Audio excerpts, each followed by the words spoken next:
Matinée pluvieuse sur le stade du Clos. Terrain détrempé et placé sous arrêté municipal ce dimanche 16 novembre. Afin que le match de coupe de l'équipe réserve chatoise puisse se jouer malgré tout, c'est le club de l'OSM qui a mis son beau terrain synthétique à disposition des joueurs de l'USC pour accueillir leur adversaire du jour, l'équipe réserve de l'ES Mistral. L'équipe adverse est pensionnaire de D5, bien classée dans la poule A. Dès l'entame, les maillots turquoise grenoblois vont s'imposer dans le camp chatois, se créant très vite quelques occasions. Il faudra toutefois attendre la 28e pour qu'ils ouvrent le score. Du côté chatois, on s'active en défense pour protéger les buts de Dorian Lopez. Et on retiendra quelques occasions qui auraient permis d'obtenir l'égalisation avec des tirs un peu plus précis. Le score reste à 0-1 à la pause.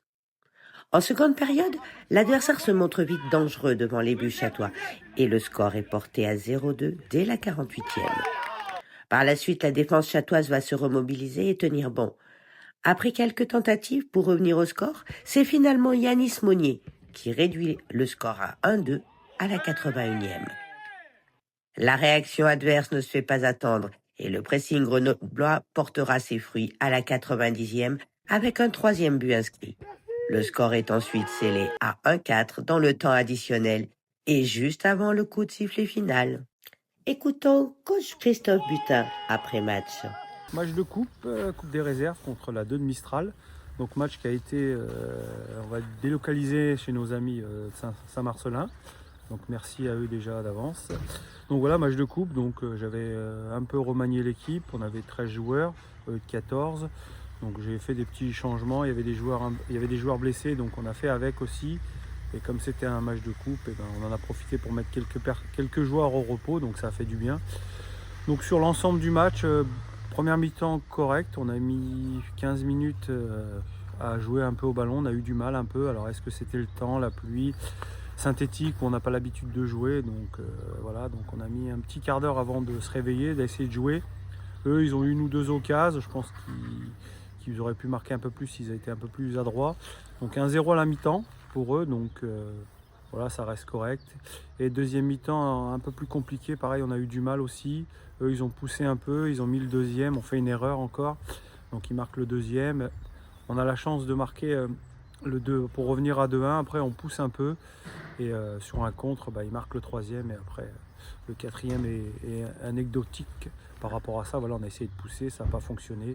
Mais je pense que sur l'ensemble du match, ils en voulaient plus que nous, et ils étaient un peu meilleurs que nous. Ils jouaient bien au ballon, ils avaient l'habitude de jouer sur un synthétique, pas nous, donc voilà, ils méritent largement leur victoire. D'accord. Donc là, rendez-vous en championnat. Ouais. On s'arrête pour la coupe. Voilà, on s'arrête pour la coupe. Match important, là, cette semaine, il faut bien travailler entraînement. On reçoit 4 Montagnes, qui a priori a perdu 6-1 à Poliena, donc c'est de bon augure pour nous. D'accord. Merci coach. Merci aux supporters. Merci à monsieur l'arbitre pour le bon arbitrage. Merci l'OSM et ses dirigeants pour leur accueil au pied levé ce dimanche. Et bravo à l'ES Mistral qui poursuivra l'aventure en coupe. Rendez-vous au Clos dimanche prochain 23 novembre pour cette rencontre entre l'équipe réserve chatoise et le FC 4 Montagnes à 12h30 en levée de rideau de la Une qui reprendra la compétition après un week-end de pause pour le compte de la journée 8 du championnat des Trois et recevra l'US Saint-Paul-de-Vars à 14h30. C'est aussi sur un terrain synthétique, celui de Clé Football, que les U19 chatois ont disputé le premier tour de Coupe Isère U19 ce samedi 15 novembre. L'équipe locale, en rose, est pensionnaire de D2 comme l'équipe chatoise, vêtue de maillot blanc sur ce match. En première période, on retiendra une domination des roses. Après plusieurs tentatives infructueuses, l'ouverture du score se fait logiquement par les locaux à la 24e minute de jeu. On observe alors une réaction des Blancs qui leur permettra de se créer quelques occasions d'égaliser. Occasion hélas manquée. De leur côté, les Roses continuent leur pressing et se montrent dangereux devant les buts d'Anthony Villard. Cependant, l'équipe reste assez solide défensivement pour que le score ne bouge pas jusqu'à la pause. En seconde période, les Blancs reviennent avec de meilleures intentions et un changement de système de jeu. Leurs efforts paient rapidement et ils obtiennent l'égalité 1-1 à la 51e sur un but d'Habib Garbi. Par la suite, des occasions sont créées de part et d'autre, mais il faut attendre la 85e pour qu'Habib déjoue de nouveau la défense adverse et donne l'avantage à son équipe en inscrivant son doublé. Les dernières minutes de jeu sont intenses et l'adversaire revient au score sur corner à la 90e. Un dernier but litigieux est accordé par l'arbitre à l'équipe locale dans les arrêts de jeu, leur permettant de décrocher une victoire 3-2. C'est un résultat un peu frustrant pour le groupe qui a su fournir les efforts nécessaires et montrer une belle réaction en seconde mi-temps. Écoutons Jérôme Sion et Thibaut Pain, coach de l'équipe, après match.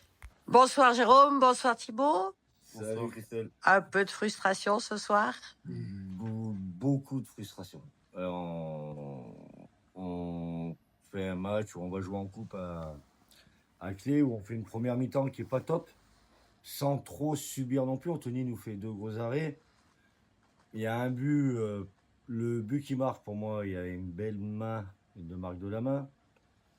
C'est un fait de jeu qui tombe pas dans notre sens. On tient jusqu'à la mi-temps et en étant pas au top, clairement.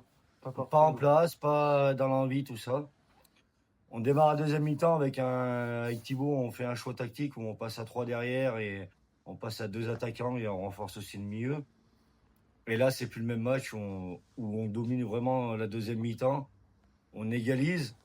On prend le score même par Habib sur un super but individuel. Et derrière, encore 2 décisions défavorables qui nous condamnent complètement, quoi. Après, il y a un but sur corner, le 2-2, mais le troisième, il y a une grosse poussette sur Thiago. Et à la fin, il y a une main extraordinaire que tout le monde voit, sauf l'arbitre aujourd'hui. Voilà, c'était comme ça, c'était pas en notre faveur, mais vraiment très content du groupe et de la réaction en deuxième mi-temps surtout. Et l'état d'esprit sur tout le terrain, parce que au niveau de frustration, c'était vraiment pas facile pour eux de rester calme avec les décisions qui n'allaient pas dans leur sens. Mais ça, voilà, ça fait partie du football, l'arbitre fait partie du football, fait partie du jeu et on upset et le week-end prochain, ça tournera peut-être pour nous. Très bien Thibaut. Ouais, comme Jérôme a dit, belle réaction de l'équipe. On est content d'eux sur la deuxième mi-temps. Après, voilà, je vais pas redire parce que l'arbitre, c'est comme ça. Mais c'est dommage d'encaisser quand même 2 buts dans les arrêts de jeu. Ça nous est déjà arrivé en plus et ça se reproduit. Bon, il faudra régler ça, mais c'est pas grave. On retient le positif et on va se concentrer sur le championnat maintenant. Très bien. On est très content d'eux et Leur action et leur attitude. Ouais. Merci. Donc, on voulait aussi en profiter pour remercier Elias qui nous accompagne aussi tous les matchs à l'extérieur comme à domicile pour faire la touche, parce que c'est compliqué de trouver des gens pour faire la touche et bénévolement en plus. Donc ça nous enlève une grosse épine du pied. Et à toi aussi, Christelle, pour ce que tu fais. Merci à vous les coachs et merci à tous ceux qui œuvrent quotidiennement pour que vive le football amateur, que ce soit à l'USC ou dans les clubs que nous rencontrons au fil de la saison. Merci à Clé Football pour son accueil et bonne chance dans l'aventure de la Coupe à l'équipe rose. Rendez-vous au Stade du Clos, samedi 22 novembre, avec le premier match retour du championnat des 2 pour les U19, la réception du FC de Rocher à 15h. Bonne semaine à toutes et à tous. C'était Christelle Berthuin, dirigeante à l'Union sportive chatoise pour Radio Sud Grésivaudan.